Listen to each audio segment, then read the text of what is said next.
Hey, shalom, shalom, everybody. Welcome again to another class that I'm going to be doing here this morning. All right.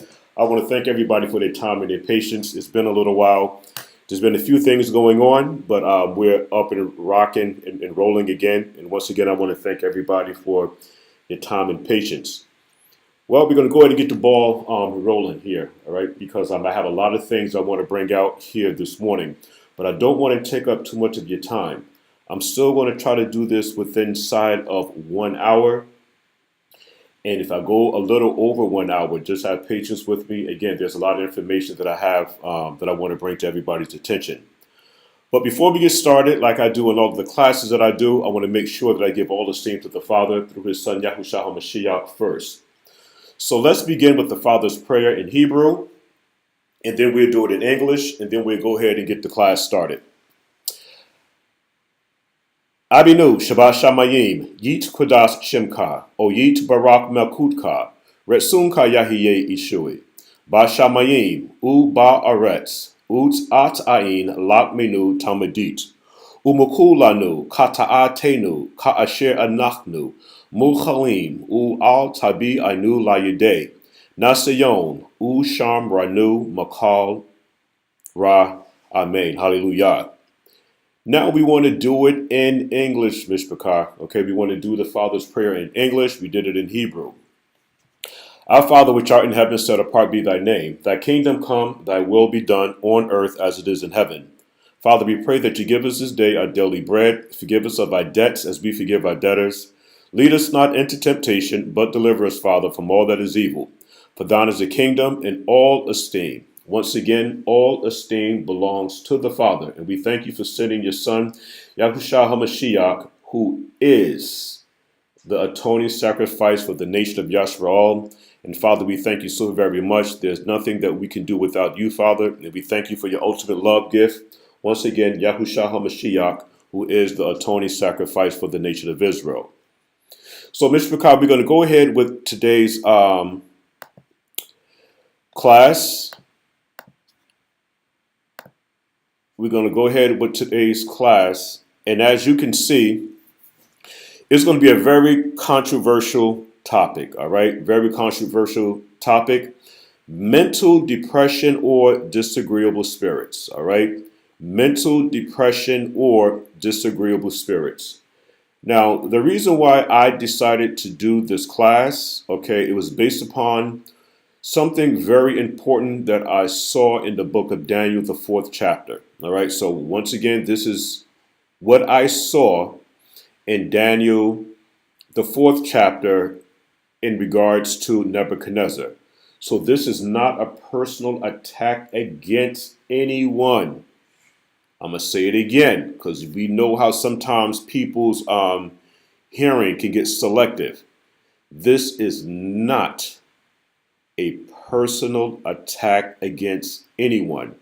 I have been doing this Daniel series now for over 6 months, and there's a whole lot more material that I need to bring out in regards to what's going on in the book of Daniel.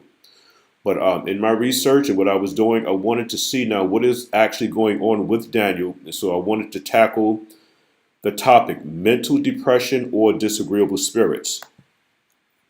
So first of all, Mr. Carr, what we want to do, we want to see exactly what is mental depression. Is it mental depression or is it disagreeable spirits? This is probably one of the most controversial topics few attempt to talk about. Let's take a look at this plague that's engulfing the Hebrew believers of Yahushua HaMashiach. All right, because this is an attack. Is mental illness the correct diagnosis? This is what we want to look at first. Is mental illness the correct diagnosis? And if so, what is the prognosis that's being diagnosed by the medical community as mental illness? This plague / disorder is destroying marriages, relationships between siblings, loss of jobs, and left unattended, all right, left unattended, suicidal thoughts, and even death. What brings a person to a point in their life where they begin to destroy everything the Creator has blessed them with. Think about it for a minute. What brings a person to a point in their life where they begin to destroy everything the Creator has blessed them with? Should the individual be held accountable according to Torah, which is a question? Let me make this as clear as possible as I stated earlier. This presentation purpose now, I have that wrong now. It's supposed to be purpose now, isn't to diagnose any person already deemed mentally disordered. Once again, this presentation purpose isn't to diagnose any person now already deemed mentally disordered, nor am I advocating such person to stop any therapy or medication. I want to make that crystal clear because I do understand that mental depression is something very serious and it needs to be attended to. Now, mental illness, all right? Mental illness. Mental health diagnosis now, symptoms, types, and treatments by Amy Morin. Her name is now Amy Morin, LCSW, medically reviewed by Dr. Stephen Gans. This presentation has nothing to do with above doctors previously mentioned. And the word LCSW means licensed care social worker, and the individual has a master's in social care studies. So I just didn't want to bring anything to the table. I wanted to make sure that the information that I'm bringing out is clear. It is clear, and there's actually medical reports on it. I do believe that the medical arena is very important in helping us to see what is going on here. But I also want to see, first and foremost now, what does Torah has to say about mental depression or disagreeable spirits. Now, once again, LCSW means licensed care social worker, and the individual has a master's in social care studies. So if you look at the diagram here, Mr. Picard, we see some of the things that is going on with this individual here. What is mental illness? What is mental illness? A mental health condition that has a negative effect on the way an individual thinks, feels, and behaves. Once again, the way that an individual now thinks, feels, and behaves. And if you look at the diagram, it seems like the individual mind never rests. Looking at the diagram, we see the person seems to be worried about going back and forth to work, being held up by a stoplight. There's money issues. Where do we live? Family care, being able to get up on time. There's money issues. How are we going to eat? There's pet issues. So there's a lot of things that's going on in the head of an individual, and it's hard for the individual to calm down, to relax, and to get into this mode of quietness now, where they can actually hear the Father throughout all of the things that they might go through throughout the rest of the day, or as they begin their day. Also, now it talks about the way that a person feels. They feel lonely, they feel depressed, they feel that nobody loves them.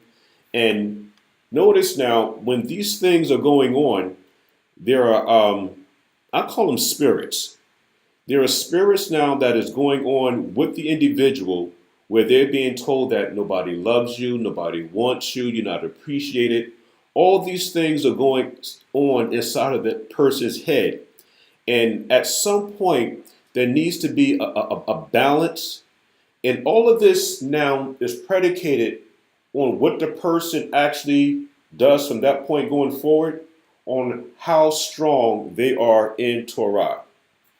And it also affects the way that a person behaves. As we see that the person on the third diagram, beginning with the left now, you see that the person is very angry. The person becomes very destructive.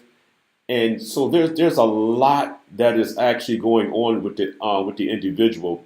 And what we want to do here today is try to help the individual to see or to find, once again, a common ground. And that common ground is a strong foundation. And that strong foundation comes through Torah. Okay, what is mental illness? What is mental illness? The American Psychiatric Association defines mental illness as a health condition that involves changes in emotion, thinking, or behavior, or a combination of these. It is important to note that mental health and mental illness are different. Once again, it is important to note that mental health and mental illness are different. Mental health refers to your ability to function effectively in your daily life, including having healthy relationships, engaging in daily activities, and coping with the problems you face effectively. Now, by contrast, mental illness refers to diagnosable mental health conditions that create significant changes on how you think, feel, and act. So you see the difference between the two. Everybody has mental health, everybody. But mental illness now is a situation where the person isn't able to cope. And so now it's deemed mental illness, but everybody has mental health. So in contrast, once again, mental illness refers to diagnosable mental health conditions that create significant changes in how you think, feel, and act. These changes make it difficult to function and create significant distress. If left untreated, mental health diagnosis can have a huge impact on daily living, including your ability to work, care for family, and relate and interact with others. Similar to having other medical conditions like diabetes or heart disease, there is no shame in having a mental illness, and support and treatments are available. I want to make sure that that is clear. Now, biblically speaking, to Torah-fearing believers, and I want everybody to please pay very close attention, because once again, I know that mental depression is a very serious topic. And once again, the reason why I'm doing this class now is based upon what I saw, what was happening to Nebuchadnezzar in the book of Daniel, the 4th chapter. We're going to be talking about that. So biblically speaking, to Torah-fearing believers, is mental illness an excuse for misbehavior? So, Mr. McCall, what I want to do here is I want to show a 3-minute clip, and it's about unsealed documents list evidence in case of mom accused of killing 3 kids. All right, so let's watch.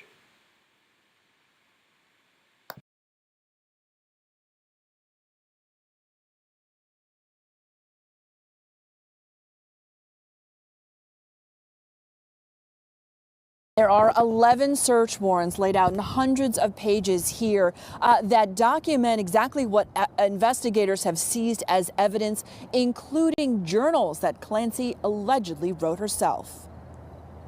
The Plymouth court clerk unsealing search warrants in the case against Lindsay Clancy, the 33-year-old accused of murdering her 3 young children in their Duxbury home in January. She tried to commit suicide by jumping out a 2nd-story window. Prosecutors call the deaths premeditated. Her attorney says she was overly medicated, suffering from severe mental illness. 11 search warrants allowed investigators to collect evidence from the house, perform forensic searches of cell phones, tablets, and laptops, also collect Clancy's blood and urine after the killings, as well as swabs of saliva, hair, and clothing. Inside the home, investigators found 2 notebooks in which Clancy documented her medications and thoughts about suicide. Police also note they found evidence she researched ways to kill. They write, investigators are also aware she used her cellular telephone and her journal to document her mental state and her feelings about her children, in addition to keeping track of her medications and researching ways to kill. Now, Clancy remains hospitalized from injuries she suffered from that fall out the window. She was indicted in September and is scheduled to be arraigned from her hospital bed from Tewksbury this Thursday.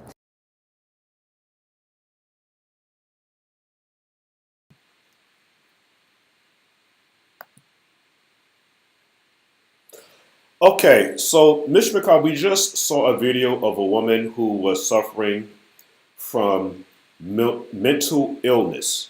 And once again, we all have mental health, but mental illness. What are we to do in such cases as this, where an individual begins to act on voices that they're hearing in their head? Is it excusable where we're now going to give it a diagnosis of mental illness, give the individual medication, give the person a little jail time or any at all, and the person is able to move on from there? Or should we call it for what the scriptures call it? Because I have found evidence that the scriptures does not call it mental illness, but the person now is actually being possessed or entertaining disagreeable spirits.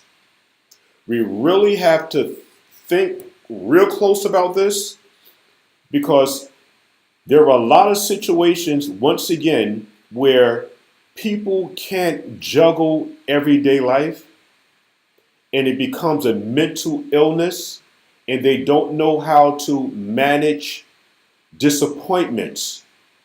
A lot of times people aren't able to understand that they're being tested, and we all have this mental health situation, because even Paul had talked about this battle or this struggle that each and every one of us is going to go through, as they would show sometimes in the cartoons back in the day, where they would show the little angel on the right shoulder, and they would show the adversary on the left shoulder. So once again, the angel would be on the right shoulder and the adversary would be on the left shoulder.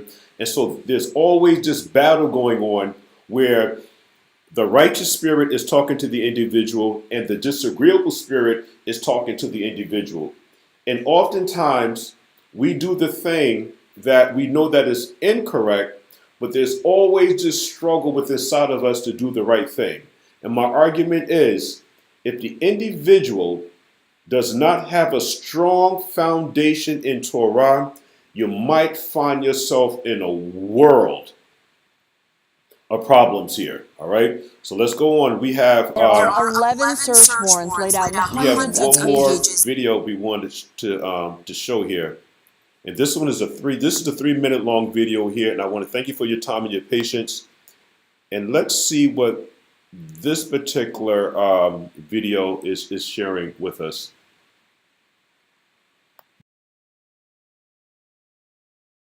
Murder-suicide is not uncommon. It happens probably more often than we think. Shocking statistics show an uptick in murder-suicides across the United States, with more than 1,000 incidents taking place each year. Oh, it's way more common than you think. Maybe not necessarily the violence aspect, maybe not necessarily the sort of physical abuse, but the emotional abuse, the mental abuse. Even as recent as last week, a New Jersey murder-suicide made national headlines. 57-year-old Peter Ventricelli opened fire on his wife, 58-year-old Kelly Ventricelli, and their 15-year-old son Anthony before turning the gun on himself. Their bodies were found on March 7th when a family friend requested a welfare check. According to a GoFundMe page created by Peter's nephew Carlo Ventricelli, quote, "The shock of this situation has our family at a loss for words." I'm not surprised that, quote unquote, no one knew. I'm also not surprised that there were no police records or anything like that. It doesn't mean that it didn't exist. But according to forensic psychologist Dr. John Delatory, there had to have been warning signs. It's such a difficult thing to see sort of warning signs when it comes to abusive partners, because I think a lot of times the person being abused is willing to engage in some kind of rationalization or justification, but it's a hard thing also to see the sort of very beginnings of coercive control and psychological manipulation and grooming and engagement type behaviors that abusers will use to sort of break down the psychological barriers at first. Once the abuser has broken down the psychological barriers, it's fairly easy to start breaking down the physical barriers as well. Delatory says though a motive may not be immediately clear, the murder-suicide likely stemmed from a buildup over time. And I want to be clear that people don't just snap. There has been a long history of mental, emotional, and physical abuse that had been happening within that relationship that people just did not know. Now, in what way was it manifesting? I don't know. But the truth is that there's always a sign. There's always something there. No one just snaps. Things like this don't come out of nowhere. Only about an hour northwest of the Roxbury murder-suicide, a separate murder-suicide in Linden, New Jersey, just weeks before. A husband shot and killed his wife and 2 teenage children. These are just 2 examples of the more than 300 murder-suicides so far this year, according to gun violence organizations. Statistically, that adds up to 11 murder-suicides each week, totaling about 600 incidents per year. Yeah, absolutely. We'll see it in any relationship in which there is a power imbalance that is maybe not understood by both parties, right? There's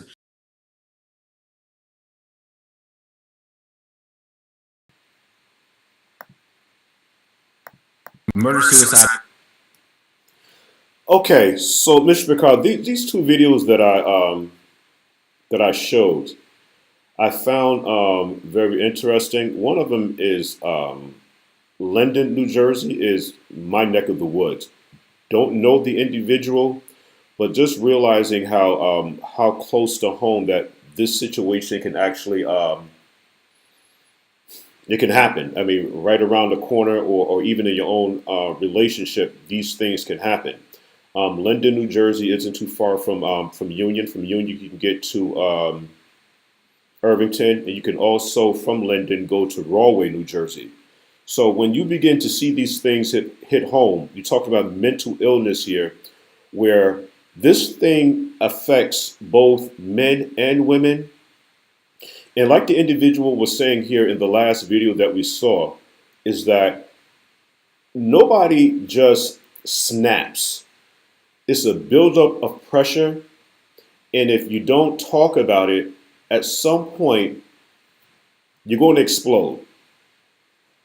It can get to the point where there has been so much buildup, even the slightest thing, because so much pressure has built up in this person's consciousness, or even unconsciously aware of, the slightest argument now can push the person over the top, where now they just explode. So we do know that communication is going to be very important. And the way that I believe that this can be counteracted is, once again, is making sure that we have a strong foundation in Torah. I believe that the Father has given us enough information, enough protocol on how to prevent these things from happening. And I know there's a Torah definition or explanation to all of this, and there's a medical definition, explanation to all of this. And everybody should know off the top that I am leaning more towards a Hebraic definition, meaning diagnosis and prognosis to mental depression versus disagreeable spirits.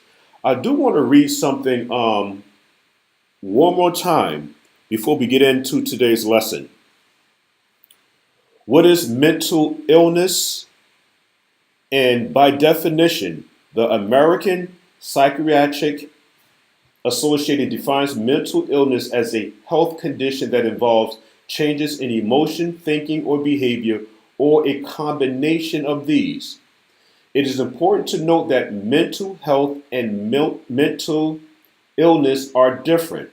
Mental health refers to your ability, watch this now.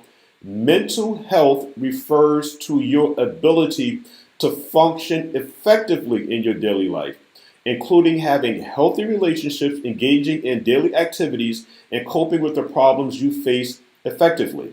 So the whole thing now is about being effective with surrounding the things that you go through each and every day. But by contrast, mental illness refers to diagnosable mental health issues or conditions that create significant changes in how you think, feel, and act. These changes make it difficult to function and create significant distress. I want to make sure that that is crystal clear. And once again, this topic that we're dealing with here today, you don't see a lot of people talking about it because it is so controversial and nobody wants to be looked at where they're unstable. And there is a lot of unstableness now in the nation of Israel based upon what I've come across. And once again, this is not to make mockery of mental illness, and it is not directly pointed at any individual. This is based upon my studies that I have come across reading the book of Daniel and other passages in the scripture showing now that mental depression, mental illness has a different definition than what doctors are explaining to us on an everyday basis. Now watch this. Are there any preventive measures against mental illness? Please pay very close attention. Are there any preventive measures against mental illness? Mental illnesses? Let's take a look at Ephesians, the 6th chapter, verses 10 to 18. Once again, the book of Ephesians, the 6th chapter, verses 10 through 18. Look at the words of encouragement that Shaul explains to the Ephesians. Finally, be strong in the sovereign and be strong in the sovereign's mighty power. Mishpachah, to ward yourself against these illnesses or disagreeable spirits, we are asked now to put on the full armor of the sovereign, the Father, so that you can make your stand against the devil's or the adversary's schemes. For our struggle is not against flesh and blood, but against the rulers, against the authorities, against the powers of this world's darkness. Once again, against the powers of this world's darkness, and against the spiritual forces of evil in the heavenly realms. That is so important, Mr. Picard. And our first incident of these disagreeable spirits interacting with individuals, we see it now with the story of Adam and his Isha, Adam and Eve, understanding now the serpent, Nakash, and what the word Nakash actually means: an enchanter, a whisperer, a charmer. So we have enough information in Torah to help us to battle these powers of this world's darkness and against the spiritual forces of evil in the heavenly realms. Therefore, take up the full armor, not the partial now. You cannot walk this walk halfway. As the young kids say, you have to have 10 toes down in this walk. It is imperative that you stand in your square. So this is what it means now when it talks about the full armor of the Father.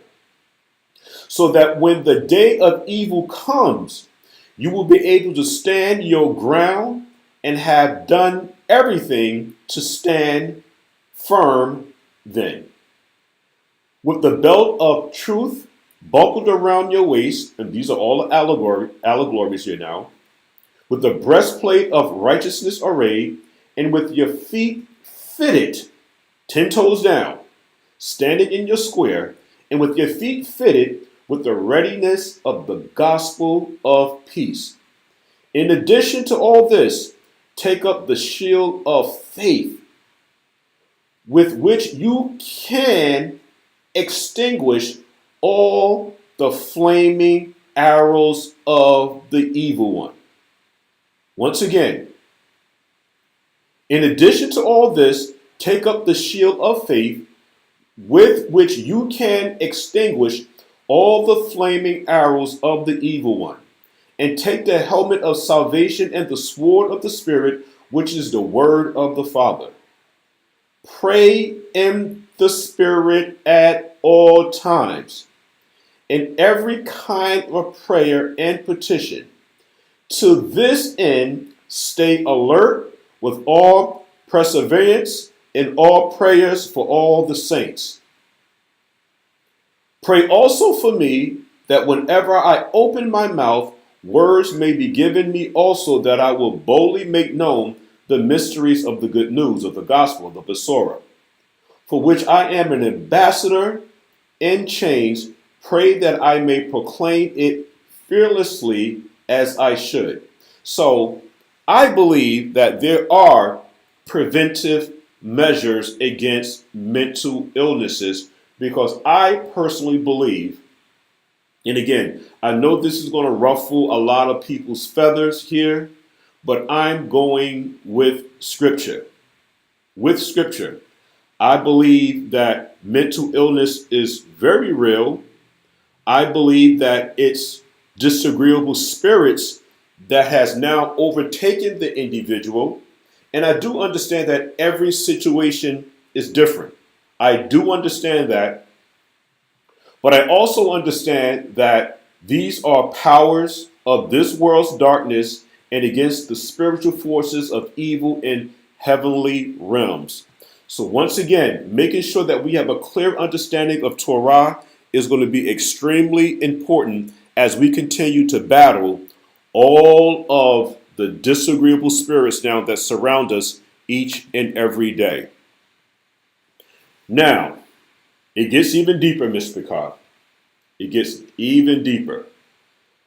Consequences now, and accountability. How important are they? Consequences and accountability. How important are they? What I find, Mr. Picard, a lot of times these things begin to happen to individuals is because they lack accountability. When we begin to acknowledge accountability and we begin to confess our sins, first, that we've wronged the individual. Listen to the protocol. You have wronged the individual. Once you make acknowledgement of wronging the individual, and then now asking for forgiveness from the Father, because the person that you've wronged accepted your act of generosity and kindness and asking for forgiveness, you can now move forward with asking for forgiveness with the Father. Now, this is so important is because a lot of people believe that they don't have to make an atonement or an act of forgiveness or asking for forgiveness to the individual, that they can just ask for forgiveness from the Father and everything is good, leaving the individual in limbo because this person hasn't acknowledged that they've been wronged by you. So proper protocol is going to be very important. So let's see how important consequences and accountability are. Living in today's society, has today's social structure desensitized us from all accountability and responsibility? What if I shared with you the misrepresentation of one word can alter your paradigm and send your world spiraling out of control? I've read many definitions on love. One that stood out the most to me was love is free. Love is free. Just think and meditate on that for a second. There are some that are believing that love is free and how it is given, on how it is given and received. Pure love is a gift without expectations.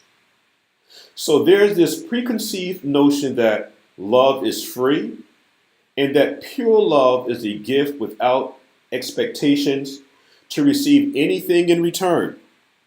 This is your basic Western social structure definition of love. It goes on. In love now, they say that there is no room for manipulation or coercion. And I agree with that. But the conversation went on to read, free love grows. Free now, love grows through virtue of complete generosity. And I do believe that. But in the total framework of what love is, based upon what we've read, because this definition goes in and out, meaning now is that I can agree with some of it and disagree with a lot of it. But once again, our foundation has to be Torah. And anything outside of that, I've always come across, at the end of the day, their problems. It's either you're going to do all of Torah or be obedient to Torah. And if you can't now put all of your faith and trust in Torah, it would be better not to do it at all than to be double-minded. I have been sharing this over 25 years now. Over 25 years. The Father has no secret relationships with anybody outside of the instructions that he has already given. The Father is not giving me, Chassadobar, instructions to do something outside of Torah because I have to be the example. Meaning now is that I have to lead by example, and I can't do things contrary to the instructions while everybody else is trying to walk this fine line. So being obedient now is going to be very important, and a lot of weight now falls on the shepherd of the vineyard because he is supposed to walk by what? By example. So once again, is this definition acceptable in the eyes of Yahuwah Elohim, or does Torah have a different definition? Okay, we have my sister Sharon says, I'm a living testimony. The Lord or the Sovereign will turn you over to you if you refuse to acknowledge your behaviors or plan with the word. Nothing but madness avails. And I want to thank you, sis, for that acknowledgement. when we begin to lean upon our own understanding, and we have all been there, where we all try to lean upon our own understanding and try to justify our behaviors based upon our feelings. I have been ridiculed over the years for this, where I've made this statement where in following Torah, it is not about your feelings. Whenever you get your feelings involved in the situation, I have seen it 100% of the time, the individual makes a bad choice, a bad decision. And there are consequences, I don't care who it is, when you make bad choices.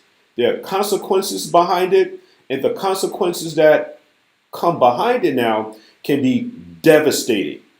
We have all did it. This is the reason why I wanted to share the difference between mental health and mental illness. Once again, we all have mental health. And a person now, like us now, who have mental health, we know how to balance all of this just mayhem that we go through. We know that it is being done to us because of disobedience. We pray about it. We talk to other brothers and sisters about it. But leaning upon your own understanding is an absolute no-no. All answers to whatever situation that you're going through, if you search hard enough, you will find the answers in Torah.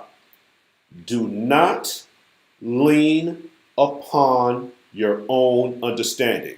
Now, could Yahushua HaMashiach have made it any clearer? Could he have made it any clearer?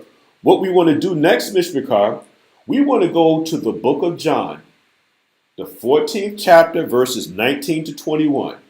Once again, John, the 14th chapter, verses 19 to 21.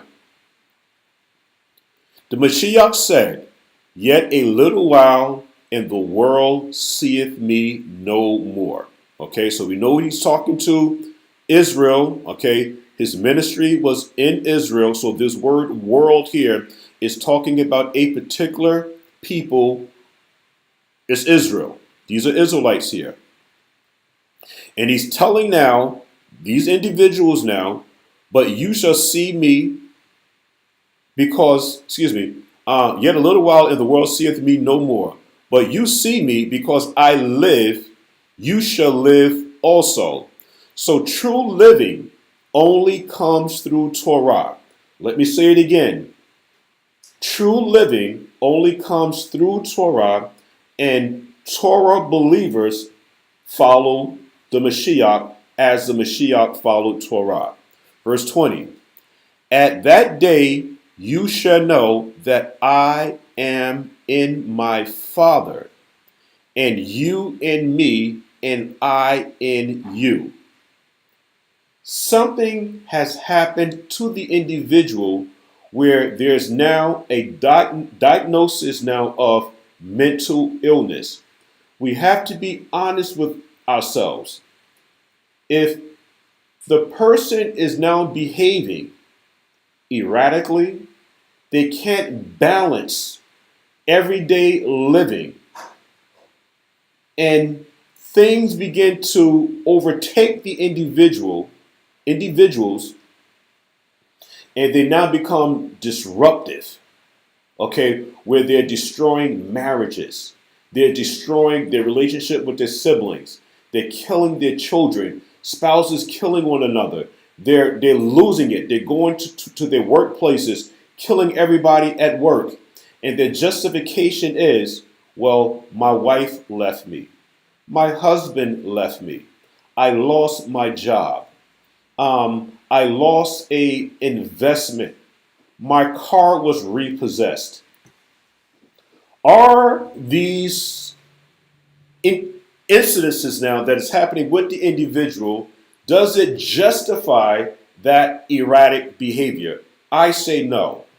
Now, is some of this now generational? Absolutely. I strongly believe in generational curses. I believe that wholeheartedly. And this is not an exhaustive study on this, because I can go on and on and on and on with this lesson here. These demonic possessions can happen to a person based upon the music they listen to, by the company they keep, by the foods that they're eating from all these different places, from people who have not released generational curses, and it's just things that people have done in the past, things that they have inherited through family members. So I'm not talking about a child being born and there's mental illnesses that way. That's a whole nother topic. I'm talking about individuals now who were once now functioning properly, but when things came about in their lives, they went left, and they're now causing all of this havoc. And doctors are now calling this whole thing now mental illness. This is what I'm talking about. So let's go on here now with today's lesson. Watch this now. Verse 20 one more time. At that day you shall know that I, which is the Mashiach, am in my Father, and you in me, and I in you.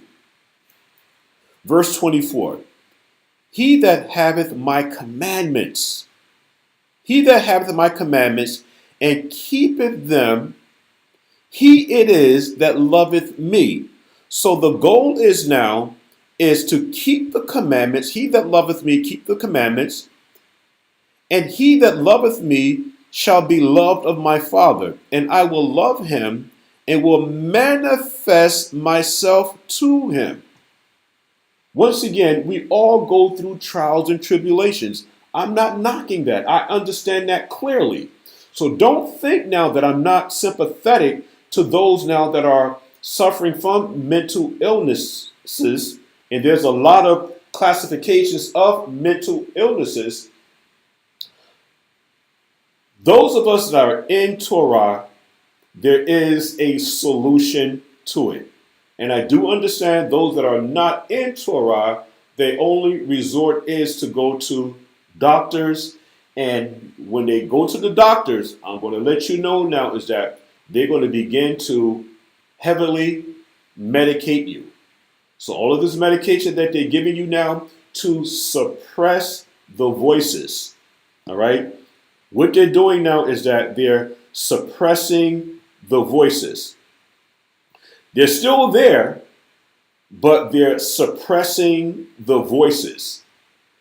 Torah now doesn't suppress the voices. It removes the disagreeable spirit now that is not operating in that person. What it takes now that the individual would have to be consistent in prayer and in fasting and understanding now the book of Ephesians, the 6th chapter, verses 10 to 18 that we just read earlier now, talking about putting on the full armor of the Father. Let's read on. Now, is there a biblical alternative to love? When I say a biblical alternative to love, based upon the definition that we read earlier, what is the spiritual definition of love? And I've done so many classes on this, and I have some documentation even back in 2022. But let's look at now what I have been talking about for years as I pull up old slides and try to put this whole thing together. Let's try to look at now an alternative to the definition that we had earlier. What is the biblical definition to love? Or the spiritual definition of love? Now, this type of love goes beyond the physical and emotional to a place of deep connection and spiritual union. Spiritual union with who? A spiritual union with the Father.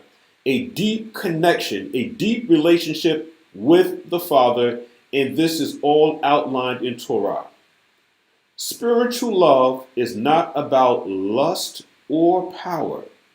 It's about connection, respect, and a deep understanding of one another, meaning now everybody understanding their roles and their positions now in this marital covenant with the Father, and even as we have our interactions with one another, with our personal marriages, with our relationship with our siblings, our relationship at work, how we manage our bills, the whole 9 yards.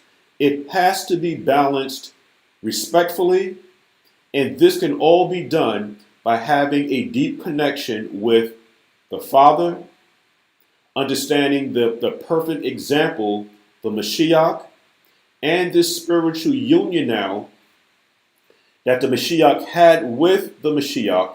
And if we were to understand that pattern, and for us now to be in the Mashiach as the Mashiach is in the Father, this now gives us our safety, our security, where we can now function properly in Torah.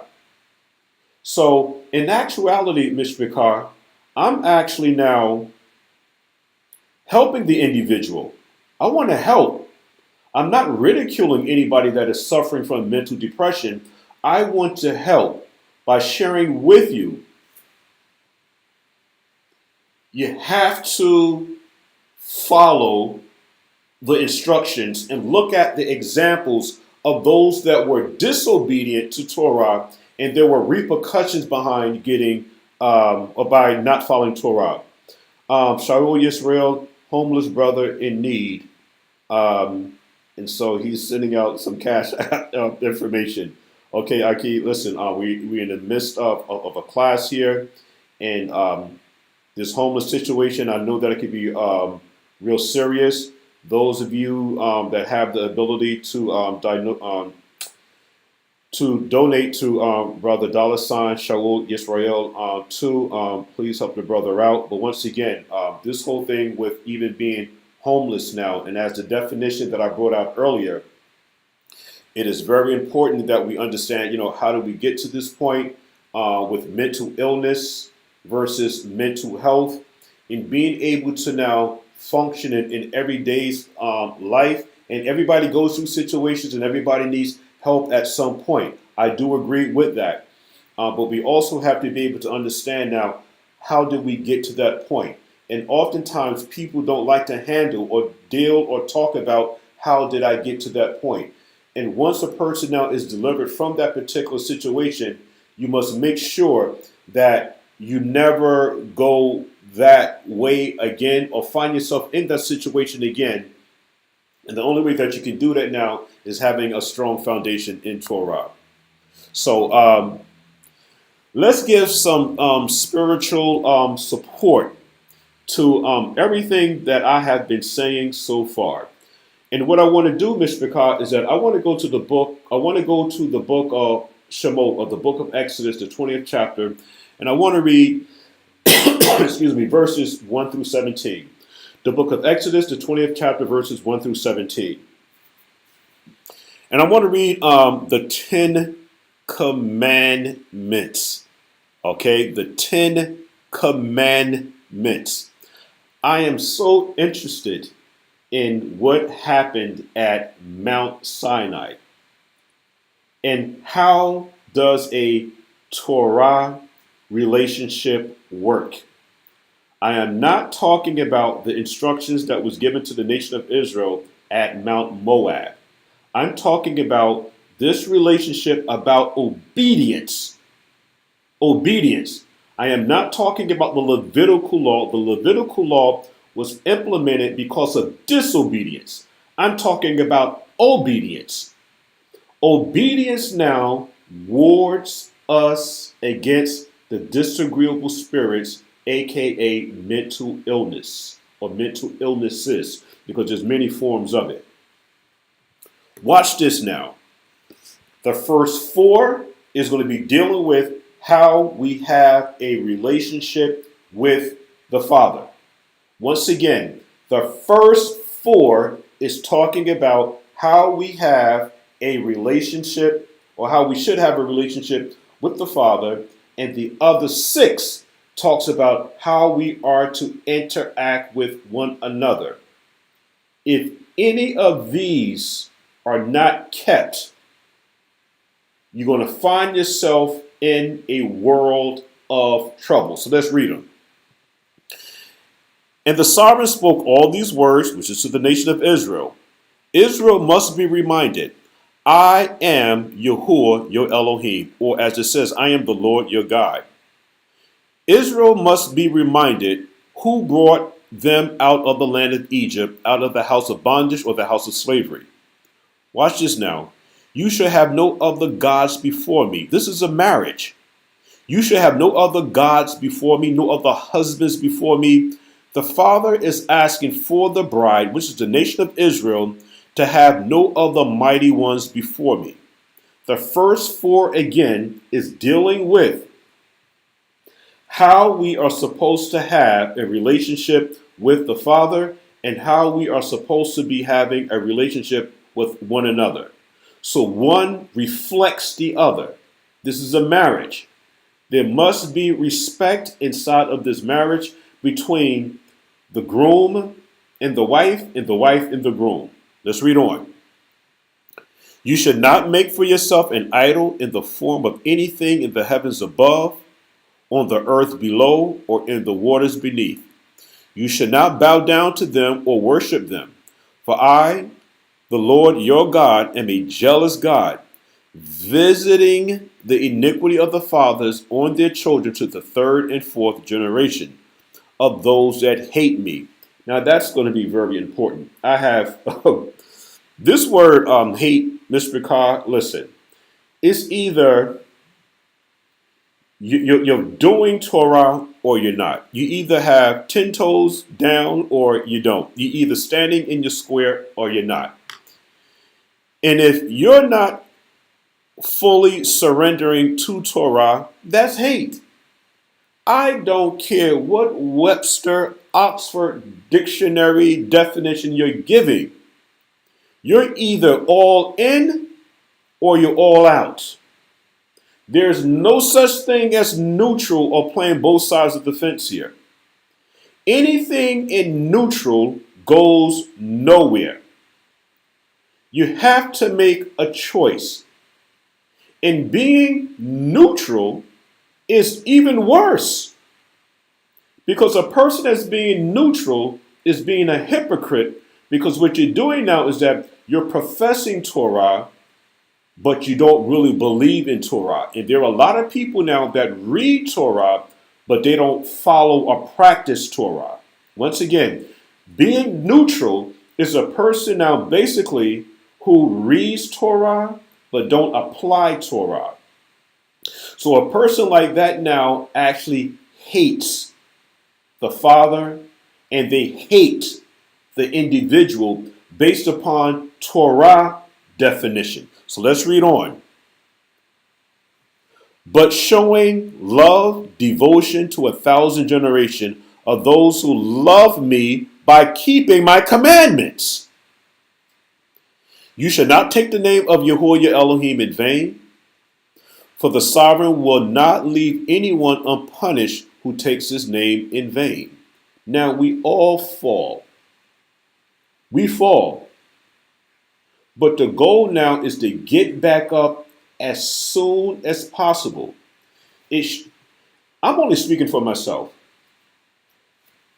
When a person has created some type of infraction against the 10, me personally, I don't believe that it should take 50 years for a person to acknowledge their transgression or their infraction against Torah. But that's just me. There were things that I used to do and I had to come out of it. Okay? Had to come out of it. And one of those things now, to be frank with everybody, was this whole thing with pornography. That is a demon within itself. It is a disagreeable spirit. It is a mental illness, and if not corrected, it can lead you into a world of trouble where you want this greater and this greater and this greater high. Okay, where man and woman in this pornography realm, okay, then you become desensitized to that. Where now you want to see women with women, men with men, three men with one woman, three women with one man. These are all disagreeable spirits. It's like taking drugs, where the high gets greater and greater and greater and greater, to the point now where you even become desensitized, meaning now is that you can't even function in an intimate way with your Isha or the Ish with your Isha or the Isha with the Ish, unless he's now watching pornography.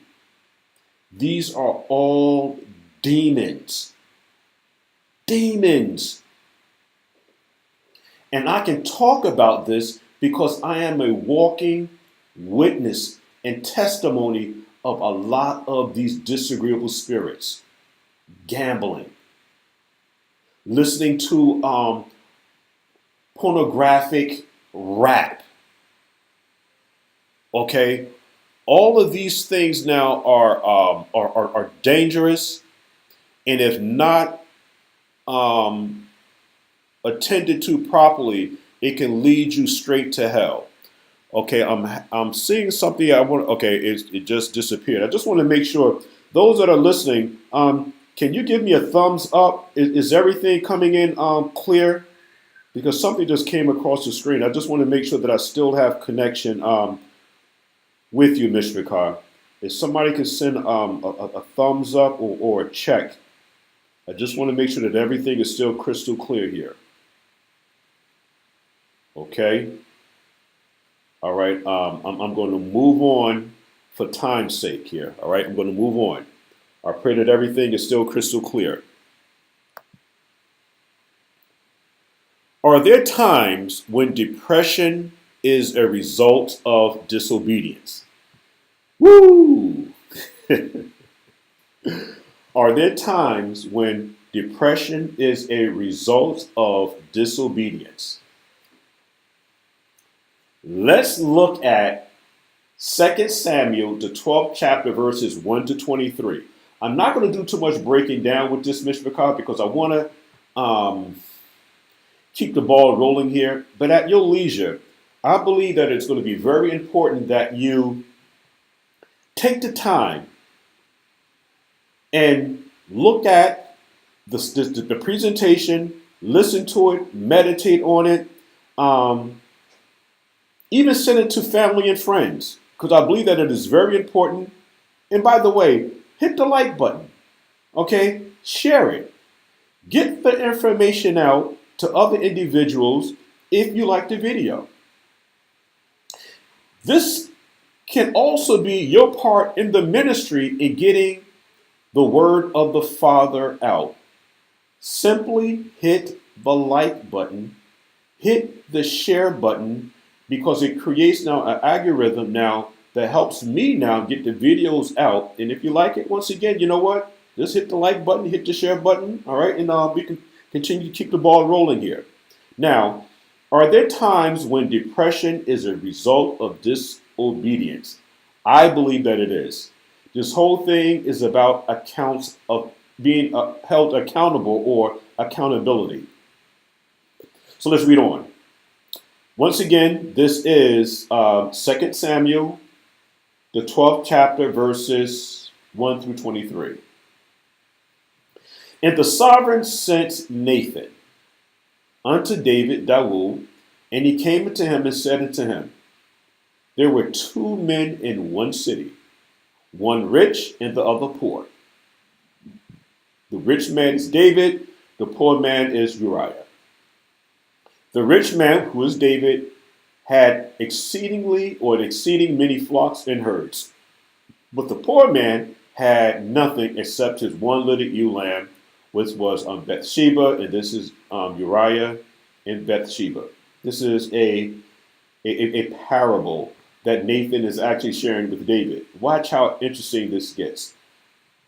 But the poor man had nothing except his one little ewe lamb, which he had brought and nourished up, and it grew up together with him and with his children. It did eat of its own meat and drank of its own cup, and lay in his bosom, and was unto him as a daughter. Hallelujah. And there came a traveler unto the rich man, and he spared to take of his own flock and of his own herd to dress for the wayfaring man that was coming to him, but took the poor man's lamb and dressed it for the man that was come to him. Now watch this now. And David's anger was greatly kindled against the man.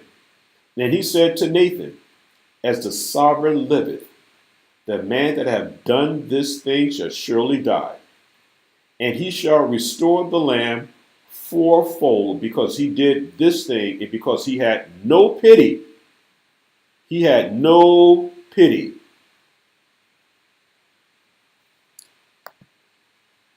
And Nathan said unto David, Thou art the man. Thus saith the sovereign, the mighty one of Israel. I anointed thee, David, king over Israel, and I delivered thee out of the hand of Shaul. And I gave thee thy master's house and thy master's wives into thy bosom, and gave thee the house of Israel and of Judah. And if that had been too little, I would moreover have given unto thee such and such things. And so David did not have to take another man's wife. He didn't have to do that. A seducing spirit of lust, a disagreeable spirit called lust, came over David. Before David had relations with Bathsheba, he knew, because he had advised his servants now, who was she. David is the man. He knew that she belonged to someone else. But David was seduced by the full-figured woman, Bathsheba, all right? She had it going on. She had the body was off the charts, okay? If David was able to now be seduced by the bathing of Bathsheba when he saw what he saw. But let's move on. Therefore, thou hast despised the commandment of the sovereign, going back now to the book of Shemot, the 20th chapter. So when it says thou shalt not covet, okay, or take another man's wife, that means not only Israelite women, but you're not supposed to take anybody's wife. Nobody's wife. That's his wife. Don't take nobody's wife. Don't seduce nobody else's wife. Don't sit at the wine with nobody else's wife. No private conversations with nobody else's wife. Don't do it.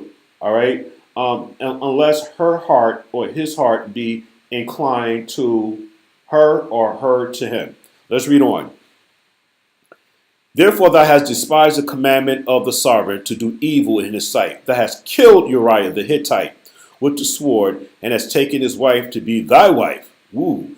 And hast slain him with the sword of the children of Ammon. Now therefore, watch this now. Accountability. And you have to ask yourself now, was the relationship with Bathsheba that good? Was that thing that good? Once again, was that thing that good that the consequences now, or the punishment is, because you took another man's wife, that the sword shall never depart from thy house? Because thou hast despised, hated, another word for despise is hated, because thou hast despised me and hast taken the wife of Uriah the Hittite to be thy wife. Thus saith the sovereign, behold, I will raise up evil against thee out of thy own house.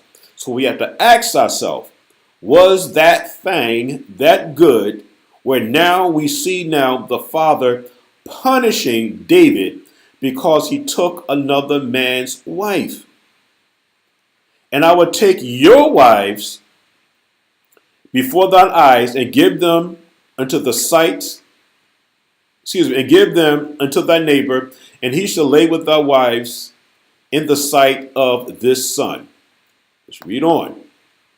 For thou didst it secretly, David, but I would do this thing before all Israel and before the sun.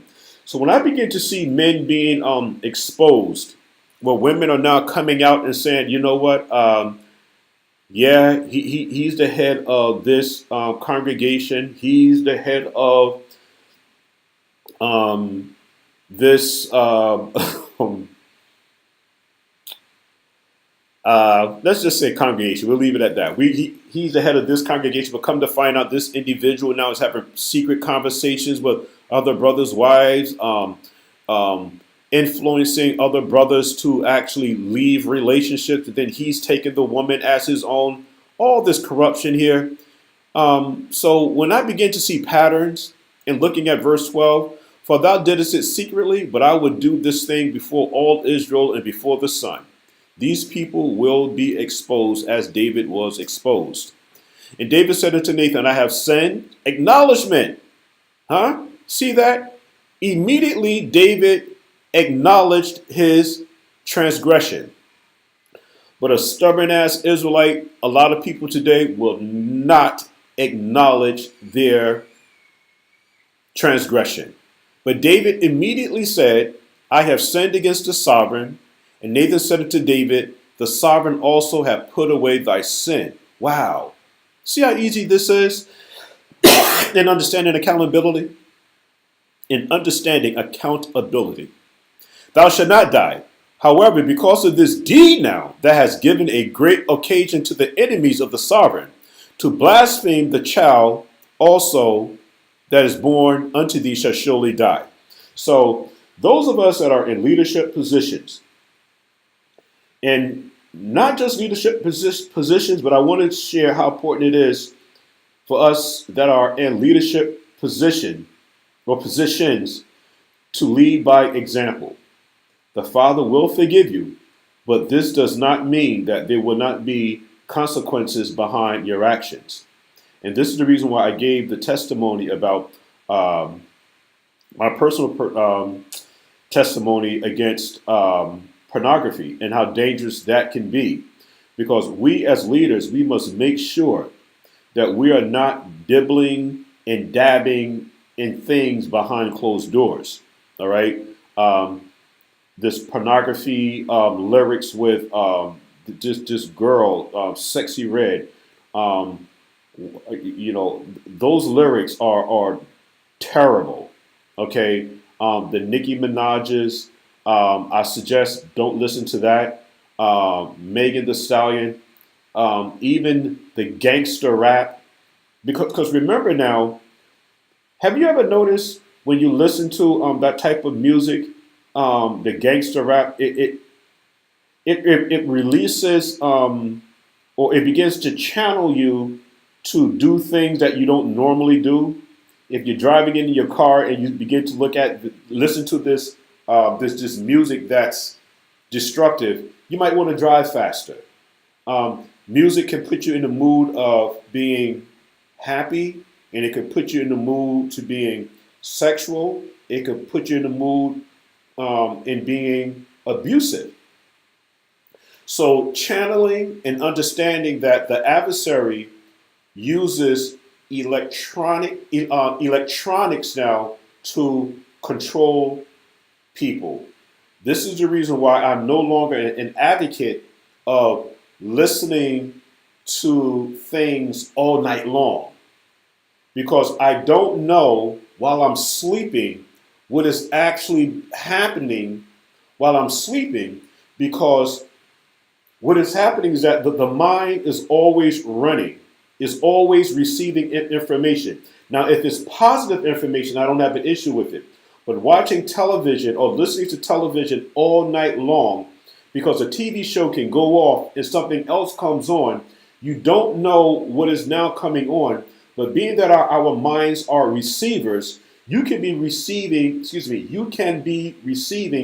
information that you're not aware of. And when you wake up in the morning to start your day, you're like, wow, why am I behaving this way? Why am I waking up angry? Why do I feel confused? Whatever the mood is feeling, you feel that is not correct. And you have to ask yourself, was I listening to the radio all night long? Was I watching television all night long? So be very careful, Mishpachah, of what you're listening to and what you're watching throughout the day.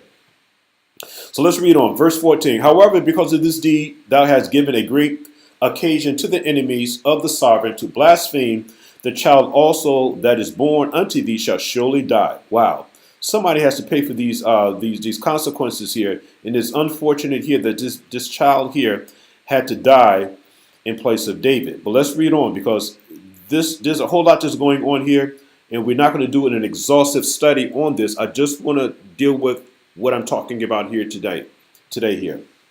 And Nathan departed unto his house, and the sovereign struck the child that Uriah's wife bare unto David, and it was very sick.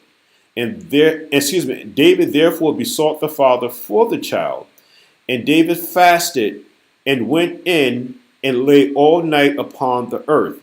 So I can only imagine what David is going through, not having sympathy for David, but all of this now begins to weigh on the individual's mind. I put a man that was loyal to me on the front line. I took his wife, okay, and a child is now sick because of me. The sword should never depart from my house. The wives that I have now will be violated. Can you imagine what is now going on in David's head? Because now he has to suffer for the actions that he did by blaspheming the Father. And notice now, I'm not saying that Bathsheba was 100% innocent in all of this. She has her weight to bear in all of this too. Now, because to be pregnant and give birth and then the child dies, that takes a toll on a woman. But do you notice now how both parties are also being punished for this action of infidelity? So David therefore besought the father for the child, and David fasted and went in and laid all night upon the earth. And the elders of his house arose and went to him to raise him up from the earth, but he would not, neither did he eat bread with them. And it came to pass on the seventh day that the child died. And the servants of David feared to tell him that the child was dead, for they said, Behold, while the child was yet alive, we spoke unto him, and he would not hearken unto our voice. How will he then vex himself? A child has died because of David's wickedness. And they're looking how David is behaving. David could have easily now let this vexation overtake him, and he could have been in a situation as those two videos that I just showed. He could have killed Bathsheba and killed himself. So we can't be ignorant of the adversary's devices, Mishpachah. We are dealing with dark forces, disagreeable spirits. So when they're saying now they want to be careful how they deal with David, because they were in fear that David might hurt himself and even others if we tell him that the child is dead. But when David saw that his servants whispered, David perceived that the child was dead. Therefore David said unto his servants, Is the child dead? They said, He is dead. Then David arose from the earth and washed and anointed himself and changed his apparel and came into the house of the sovereign and worshiped. Then he came to his own house, and when he required, they set bread before him, and he did eat. Then said the servants unto him, What thing is this that thou hast done? Thou didst fast and weep for the child, while it was alive. But when the child was dead, thou didst arise and eat bread. And he said, While the child was yet alive, I fasted and wept. So David was in distress about this whole situation. For I said, Who can tell whether the father would be gracious to me that the child may live? But now he is dead. Wherefore shall I fast? Can I bring him back again? I will go to him, but he shall not return to me. Those are some very powerful words. And acknowledgement is going to be very important. And I do see that David, again, was going through a whole lot. And the father said, no, for your disobedience, this event has to happen. The child has to die. The Father's ways are greater than our ways. A lot of times we might not be able to understand fully why the Father does what he do. But when things begin to happen, we have to make sure that we look at what is it that we're doing, the reason why certain things happen. And this has to do a lot with accountability. And especially when we begin to see things happen back to back. If the same thing is happening back to back, back to back, back to back, back to back, we have to sit back and say, listen, I need to do a 180-degree turn because the path that I'm taking is not the correct path. And it is so amazing that a person now can be doing something for 10 years and keep hitting a wall, and they refuse to turn around and go the other way. If that's not stubbornness and wickedness, I don't know what is. And a lot of people are living their lives that way, where they refuse to make a 180-degree turn and go the other way. All right, let's read on. Let's take a look at a few more examples of consequences and accountability. And Adam, I'm just going to read this straight through. Everybody knows this story, but just pay attention to these key points here. And Adam knew Eve, his wife, and she conceived and bare Cain and said, I have gotten a man from the sovereign. She again bare his brother Abel, and Abel was a keeper of sheep, but Cain was a tiller of the ground. And in process of time, it came to pass that Cain brought of the fruit of the ground an offering unto the sovereign. And Abel, he also brought of the firstling of his flock and of the fat thereof. Watch this now. And the sovereign had respect unto Abel and to his offering.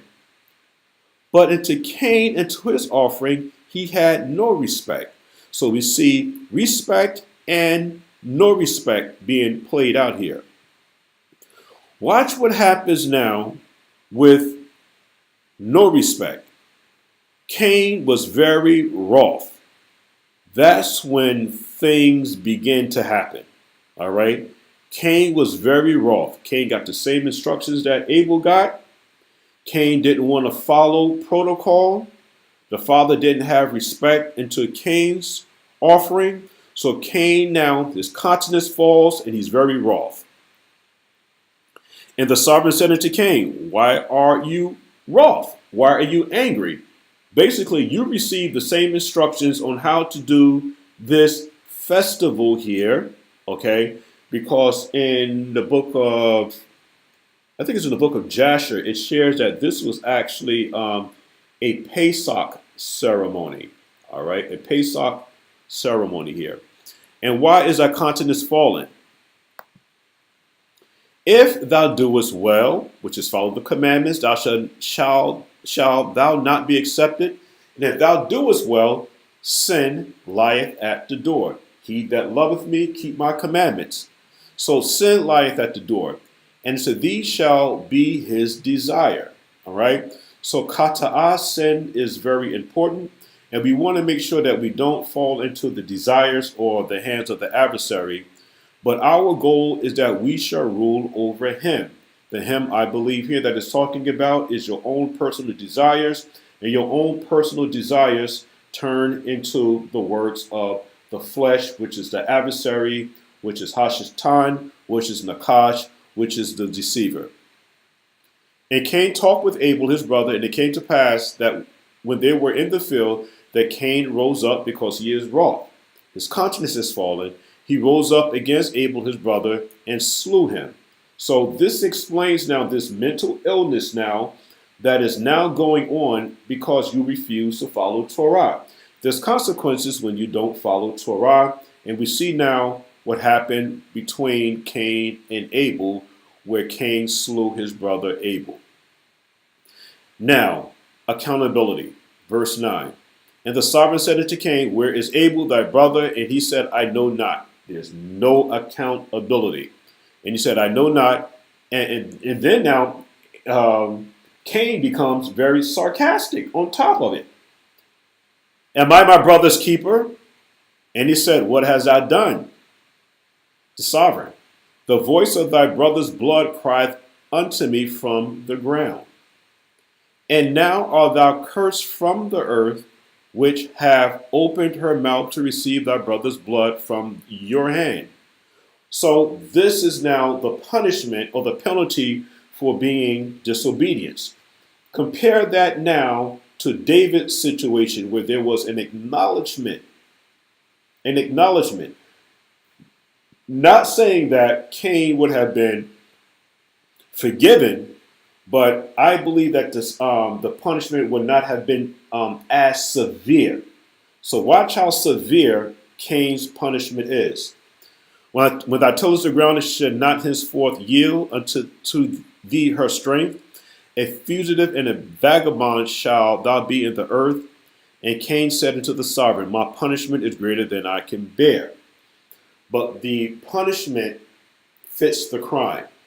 Once again, the punishment fits the crime. So, Mishpachah, when you get, okay, let me just read Daniel, the 4th chapter, because that is basically the end of the presentation. But I want to read something to you real quickly. Very quickly here. I want to read something to you. Let's go to the book of Daniel, the 4th chapter. And this is going to be real quick, Mishpachah, because I thank you for taking time out of your busy schedule today. Let's look at the book of Daniel, the 4th chapter, and what led me to do this presentation here. Daniel, the 4th chapter. Let's see, Daniel, the 4th chapter. I'm pulling it up here now, Mishpachah.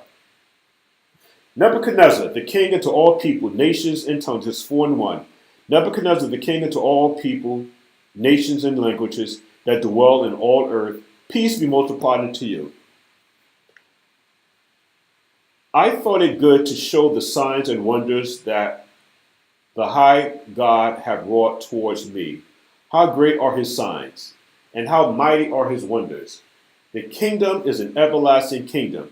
His dominion is from generation to generation. I, Nebuchadnezzar, was at rest in my house and flourishing in my palace. Now watch this now. I saw a dream which made me afraid, and the thoughts upon my bed and the visions of my head troubled me.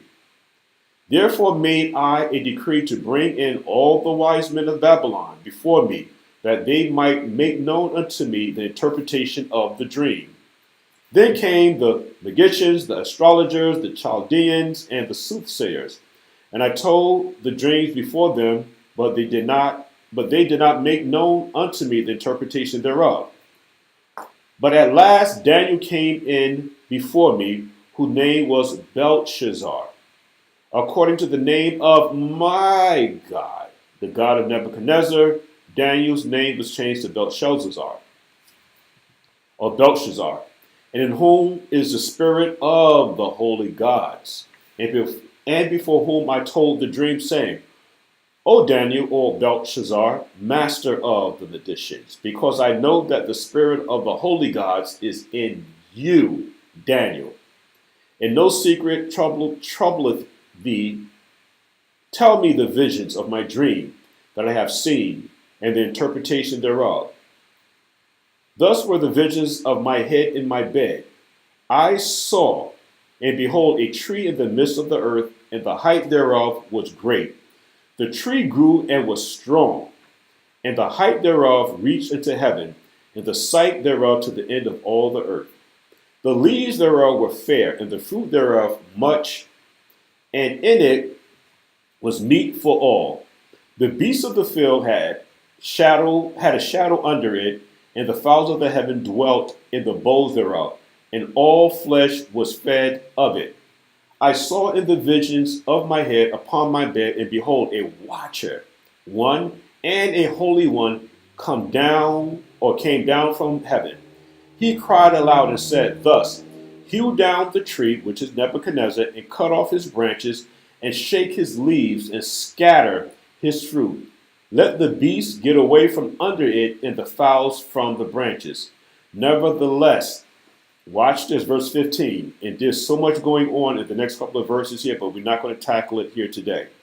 Nevertheless, leave the stump of his roots in the earth, even with a band of iron and brass. That needs to be understood what that means, but not today. In the tender grass of the field, and let it be wet with the dew of the heaven, and let his portion be with the beasts in the grass of the earth.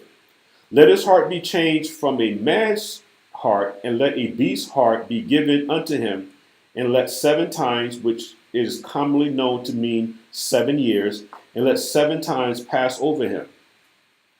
This matter is the decree of the watchers, and the demand by the word of the holy ones, to the intent that the living may know that the Most High ruleth in the kingdom of men, and giveth to whomsoever he will, and setteth up over it the basis of men. This dream I, King Nebuchadnezzar, have seen. Now thou, O Belshazzar, declare the interpretation thereof, for as much as all the wise men of my kingdom are not able to make known unto me the interpretation. Thou art able, for the spirit again of the holy gods is in thee. Then Daniel, whose name was Belshazzar, was astonished for 1 hour, and his thoughts troubled him. The king spoke and said, Belshazzar, let not the dream or the interpretation thereof trouble thee. Belshazzar answered and said, My sovereign, the dream be to them that hate you, and the interpretation thereof of thine enemies. The tree that thou sawest was grew and was strong, whose height reached unto heaven, and the sight thereof to all the earth, whose leaves fair, and the fruit thereof are much, and in it was meat for all, under which the beasts of the field dwelt, and upon whose branches the fowls of the heaven had their habitation. It is you, O king, that are grown and become strong, and thy greatness is grown and reacheth unto heaven, and thy dominion to the end of the earth. This is very important, Mr. Cobb. And whereas the king saw a watcher and a holy one come down from heaven, and saying, Cut down or hew the tree down, and destroy it, yet leave the stump of the roots thereof in the earth, even with a band of iron and brass, in the tender grass of the field, and let it be wet with the dew of heaven, and let his portion be with the beasts of the field, till 7 times, which is commonly understood to mean 7 years, pass over him. This is the interpretation, O king. This is the decree of the Most High, which has come upon my sovereign the king. That they shall drive thee from men, and thy dwelling shall be with the beasts of the field, and they shall make thee to eat grass as oxen, and they shall wet thee with the dew of heaven, and 7 times shall pass over thee, till you know that the Most High ruleth in the kingdom of men. That's important. Here we have a king. He must acknowledge the mighty one of Israel, the one and only true God. Remember, it made mention that Nebuchadnezzar named Daniel after his god, Belshazzar. Okay? Belshazzar. And the word Belshazzar means Lord of the straitened treasures. Okay? Lord of the straitened treasures. And it is a Babylonian deity by the name of Bel.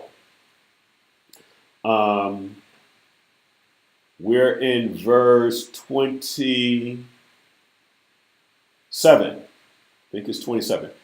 Wherefore, O king, let my counsel be acceptable unto thee, and break off your sins, Nebuchadnezzar, by being righteous, and thine iniquities by showing mercy to the poor.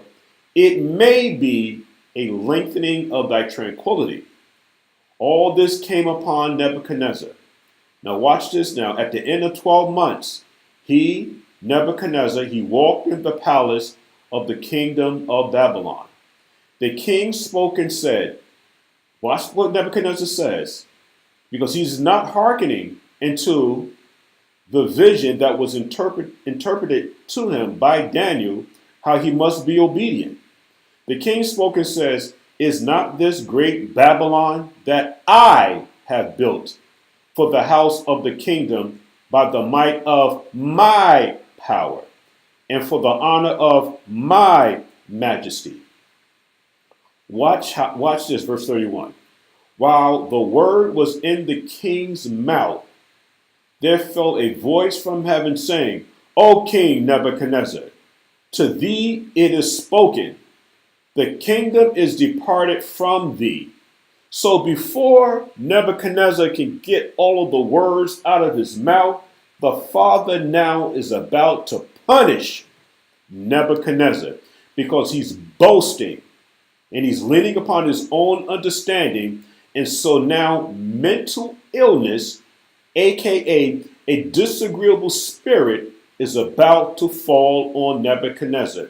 And this is the reason why I brought out this class today, talking about disagreeable spirits or mental illness. Which one is it according to Torah? So,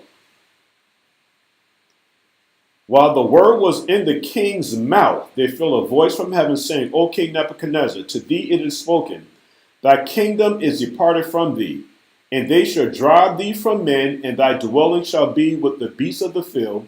They shall make thee to eat grass as oxen, and 7 times shall pass over thee until thou know that the Most High ruleth in the kingdom of men, and giveth to whomsoever he will. That same hour was the thing fulfilled upon Nebuchadnezzar, and he was driven from men and did eat grass as oxen. His body was wet with the dew of heaven till his hairs were grown like eagle's feathers. Very important. We'll talk about that later. And his nails like birds' claws. And at the end of the 9 days, at the end of the days, I, Nebuchadnezzar, lifted up my eyes unto heaven, and my understanding returned unto me after the 7 times, commonly understood to be 7 years, unto me, and I blessed the Most High, and praised and honored him, and that liveth forever, whose dominion is an everlasting dominion, and his kingdom is from generation to generation. And all the inhabitants of the earth reputed as nothing, and he doeth according to his will in the army of heaven and among the inhabitants of the earth. And none can stay his hand or say unto him, why doest thus? You can't do that. I mean, my ways are not your ways. My thinking is not the way that you think. Okay, so we already understand that the Most High is on a much higher level. At that same time, my reason returned unto me, and for the glory of my kingdom, my honor, my brightness returned unto me, and my counselors and my sovereigns sought unto me, and I was established in my kingdom, and excellent majesty was added unto me. Now I, Nebuchadnezzar, praise and extol and honor the King of heaven, all whose works are truth, and his ways judgment, and those that walk in pride he is able to abase. And we know that this was short-lived. This was short-lived. Nebuchadnezzar went back into his folly. But what I wanted to bring out, Mr. Car, is what is this disorder that Nebuchadnezzar had? What is this disorder? This disorder is called bonethry or boneanthropy. That's it. Boanthropy. And boanthropy is actually a disorder that causes a person to believe they are an ox, a cow, or generally of the bovine species. These individuals believe this to the extent of adopting now bovine, spelled bovine, bovine behavior such as walking on all fours and eating grass. So this mental illness, this disagreeable spirit fell on Nebuchadnezzar, and Nebuchadnezzar began to grow feathers, claws, eat grass, and lost his ability now to think straight. He was now entertaining disagreeable spirits. But once he came now to the acknowledgement that there is only one God, and you need to be submissive to Torah. Once this came to Nebuchadnezzar's understanding, he regained his consciousness. A person now that is suffering mental illness, they're now walking unconsciously versus walking consciously. And we always want to walk in a conscious state of mind and not in an unconscious state of mind. And in the very last scripture, Mr. Bakar, is going to be the book of the book of Deuteronomy, and we're going to end it here. I promise you, and I thank you for your time and your support here this evening. Deuteronomy, the 28th chapter. This should put the nail in the coffin. Deuteronomy, the 28th chapter, verse 28. 28.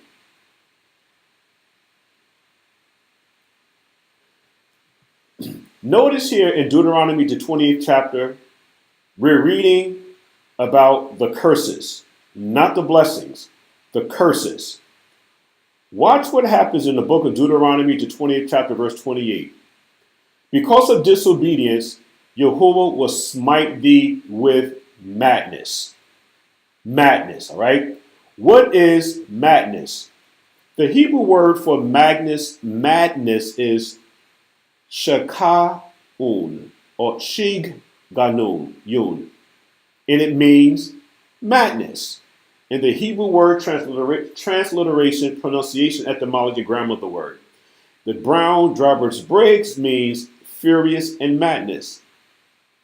But it also has another meaning in Hebrew Strong's number 7696, shagah. Shagah. It means to be mad, to rave through insanity. Insanity. See, the Bible gives a clear definition, and it doesn't play the fence.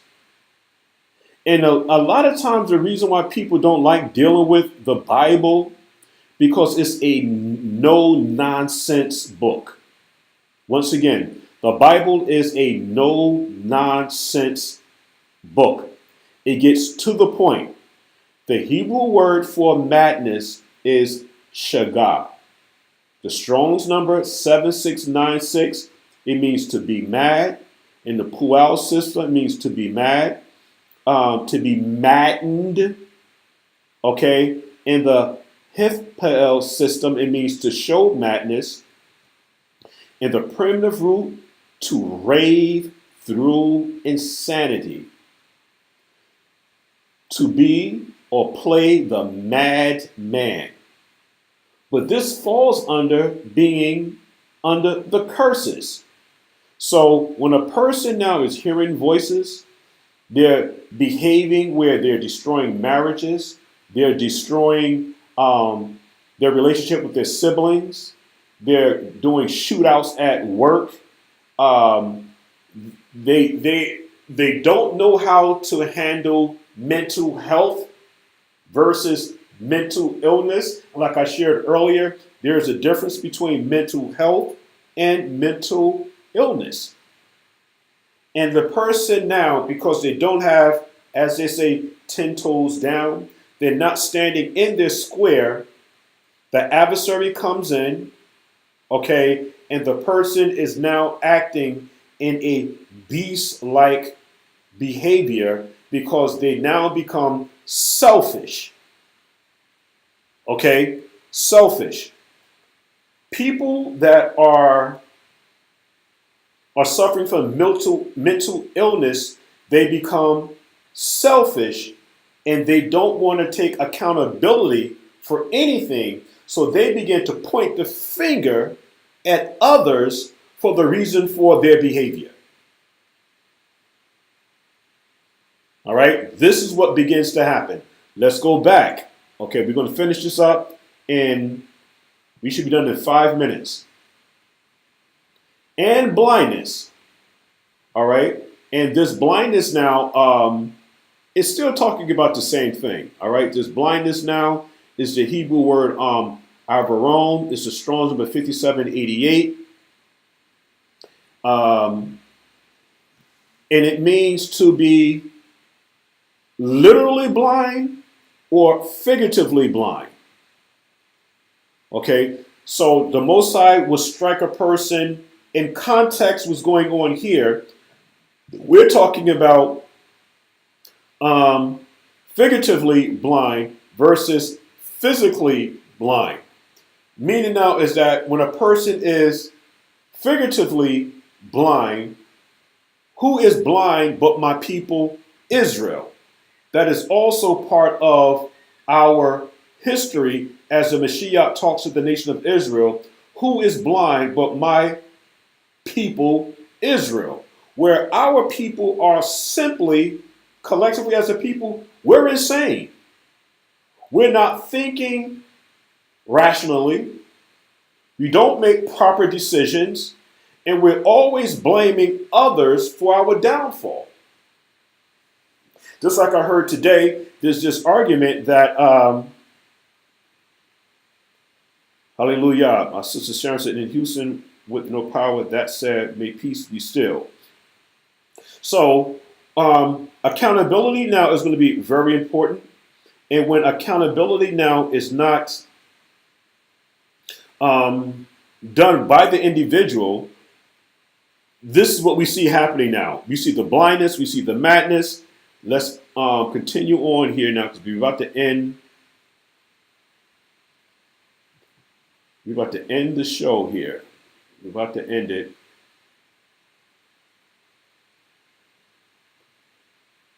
Let me get back to my screen, 2828.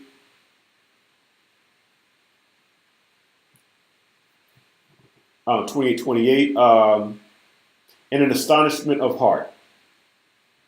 And the word astonishment, Mishpachah, it just means, it's the Hebrew word is temahon, temehon, and it means astonishment, bewilderment, stupefaction, astonishment. So, Mishpachah, I believe that I proved my point here, and this was not an exhaustive study on mental illness. I only brought this out again because I wanted to share what was going on with Nebuchadnezzar and how when we don't acknowledge the Most High for who he truly is and we're not given the proper reverence to the Father, there could be severe consequences. So, Mishpachah, I want to thank you for taking time out of your busy schedule today. It is always a pleasure to have you guys tune in and listen to my presentations. Please, once again, hit the like button, hit the share button. If there's any questions, you can email me at NUStudy, STUDY, NEW, age, AGE, at AOL.com. And if the Father has moved you enough and you feel that this video has been exciting, it was able to bring some clarity to a few things, your contributions will be gladly appreciated. The next thing that I'm doing on Mr. Car, I'm trying to save up to buy a very good mic. Okay, I'm looking for a real good mic, so that when I do the audio, the sound is a lot clearer, so that again the message gets to you better. And if you feel free to do that, my Cash App is $KASADAHBA. That's my Cash App. Once again, it's $KASADAHBA. And I want to thank you for your time and your cooperation, and I'll see you the next time. Shalom, shalom.